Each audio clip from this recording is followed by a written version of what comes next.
그 후에 우리 살아남은 자들도 그들과 함께 구름 속으로 끌어올려 공중에서 주를 영접하게 하시리니 그리하여 우리가 항상 주와 함께 있으리라. 그러므로 이러한 말로 서로 위로하라. 새벽 이슬 같은 생명의 기도자 여러분,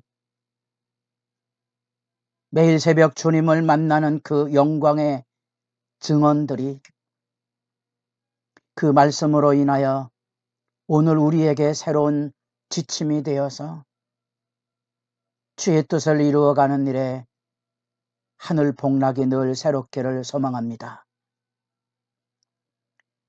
오늘 우리가 읽어갈 하나님의 말씀은 데살로니가 전서 4장 13절에서 5장 11절까지의 말씀으로서 이제 데살로니가 교회를 향한 바울의 자기 이야기, 왜 그곳에 급히 떠나왔는지에 대한 절절한 아쉬움과 아픔과 변명과 그리고 영적 유대에 대한 이야기를 나누고 본격적으로 믿음의 이야기 권면 달라기 시작이 됩니다. 하나님을 기쁘시게 하고 이웃을 기쁘게 하는 이웃사랑의 모습에 대한 얘기가 들려지고 그 교회가 당면했던 하나님의 나라라는 천국의 소망에 대한 이야기에 대한 여러 가지 오해나 갈등을 교훈하고 있는 내용입니다. 그래서 그 당대 안에는 바울도 마찬가지지만 초대 교인들은 예수님의 부활이 곧 우리에게 재림으로 이어질 것을 기대하고 확신하고 있었습니다. 그래서 우리 구약 성경에 나타난 대로 메시아가 하는 일은 이 땅에 와서 악인들을 심판하고 의인들을 영원한 천국으로 인도하는 그 하나님의 나라의 도래가 하나의 시점으로 내다보았지만 예수님의 십자가 부활의 사건은 그 하나님의 나라의 심판의 역사가 그 당대로 끝나는 게 아니고 이후에 주님 다시 오실 때 그것이 이루어질 것으로 예수님께서 밝혀주고 있는 거지요. 그게 구약의 전망과 신약의 전망의 실제의 차이점이고 우린 예수님의 이 초림, 이 땅에 오셔서 십자가에 죽으시고 부활하셨던 이 사건이 완전한 세상에 하나님의 나라가 도래하는 게 아니고 이후에 다시 오실 그때에 대한 기다림이 있어야 되는데 그걸 우리가 흔히 종말이라는 개념이라고 표현하고 있는 겁니다. 지금도 교우들에게 이런 설명을 하면 좀 머리를 갸우뚱합니다. 종말이라는 개념이 잘 이해가 되지 않았고 그 당대에는 더욱 그러했겠죠. 그래서 예수님 다시 오셔야 되는데 예수님 다시 오시기 전에 일어난 일이 뭔고 하니 먼저 죽는 사람들이 있는 거죠. 그러면 이 사람들은 어떻게 되는 거냐? 죽지 않고 하나님의 나라로 그들을 인도해 주어야 되는데 이게 어떤 일이냐에 대한 그 초대 교회뿐 아니라 초신자들의 현실적 갈등이 그것이지요. 주님이 다시 오셔서 그들을 품어주는 그날에 대한 이해를 바르게 갖지 못한 거지요. 그래서 마치 죽은 자들은 그 상처와 아픔이 크니까 불안과 두려움이 엄습할 수밖에 없었고 그 당대 그리스를 지배하는 그런 시대 안에 죽은 자에게는 소망이 없다는 그런 이야기들이 만연해 있었고요. 그런 격언들이 있었습니다. 아, 예수 믿었는데 죽지 않고 예수님을 만나야 되는데 아직 예수님 오지 않았는데 죽은 사람들 어떻게 되느냐? 그 이야기에 대한 설명이 들려지고 있는 겁니다. 우리 주님의 나라는 예수 부활이 첫 열매고 주의 강림을 기다려야 된다. 그러면 먼저 죽은 자들로 인하여 슬퍼하지 말고 그리고 이제 종말에 대한 하나님의 계획을 바울이 설명합니다.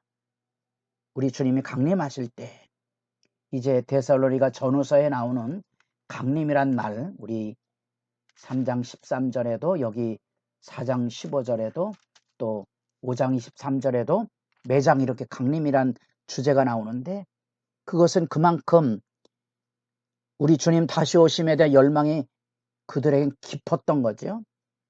그래서 그 예수 다시 오심에 대한 설명을 들려주면서 하는 말입니다. 먼저는 마치 호령과 천사장의 소리처럼 우리 주님 다시 오시면은 세상의 황제나 권력자가 어느 도시에 들어갈 때 나팔 불고 대대적인 환영이 이루어지는 그 장면처럼 지금 설명을 하고 있는 겁니다.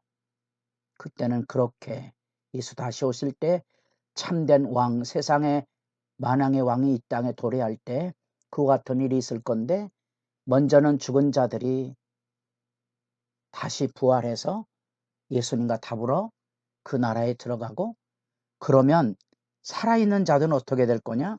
그 살아있는 자들은 그 후에 예수님 앞에 함께 공중으로 들림받아서 함께 그 나라에 들어갈 것이다. 먼저 죽었다고 해서 이 예수 다시 오심의 영광에 소외되는 것이 아니니 서로 말씀으로 위로하고 격려하라고 말하며 5장 1절부터 11절까지 그 때와 시기에 대한 이야기를 들려줍니다. 이것은 지금 살아있는 자들, 그래서 그 나라가 다시 올 것인데 4장에서는 죽은 자의 부활에 대한 얘기했다면 이 산자들은 어떻게 될 거냐 할 때 그 주의 날에 대한 운명과 교훈이 들려지게 됩니다. 주님 다시 오실 때인데 밤중에 도둑처럼 올 것이다. 그렇게 갑작스럽게. 그러나 해산의 날처럼 다가오지만 그것을 통하여서 생명을 출산하는 것처럼 우리에게 다가오는 하나님의 나라 예수의 재림은 생생한 희망의 이야기고 안전에 대한 얘기는 두려워하지 말거나 들레지 말고 깨어있으라는 거죠. 마치 어둠 가운데 빛이 많은 것처럼 주의 날을 준비하는 영적인 경성, 각성을 지금 여기 다시 이야기해 주고 있습니다. 그래서 우리는 낫에 속하였으니 정신을 차리고 믿음과 사랑에 호신경을 붙이고 구원의 소망의 투구를 쓰자. 1장에서 믿음, 소망, 사랑의 이야기를 그들에게 들려주었던 것처럼 주님 오실 때까지 건강하고 복되게 그 믿음의 참된 모습의 본질, 흔히 말하고는 신망의 믿음과 소망과 사랑의 든든에 설 것을 가르치고 그 위에 성도들의 구원은 하나님이 부르시고 세우시는 분명한 하나님의 예정의 목적이 있으니까 결코 자기 백성을 놓치는 일은 없을 거라. 그래서 언제나 다시 살리고 보호하고 보살펴서 자기와 함께 살도록 부르실 것이니 그 소망을 가지고 서로 피차 권면해서 서로 덕을 세우는 일에 서로 사랑과 위로와 덕의 권면에 대한 증언을 여기 지금 들려주고 있는 거죠. 말씀을 읽으면서 우리도 여전히 교회를 30년씩 다녀도 죽으면 어떡하나 하는 불안, 죽은 자로 인한 상실감에 오랜 슬픔과 허무에 방황하는 사람들을 많이 봅니다. 우리 주님이 죽으셨다는 사실을 확실하게 인식하지 못하는 거죠. 주님 십자가에 죽으셨습니다. 죽음이 있습니다. 그건 사실입니다. 예수님 죽으셨기 때문에 우리들은 예수님의 죽음에 함께 참여했습니다. 이미 우리는 예수 안에 죽은 자입니다. 죽음은 더 이상 두려운 사실이 아닙니다. 죽음은 희망의 현실입니다.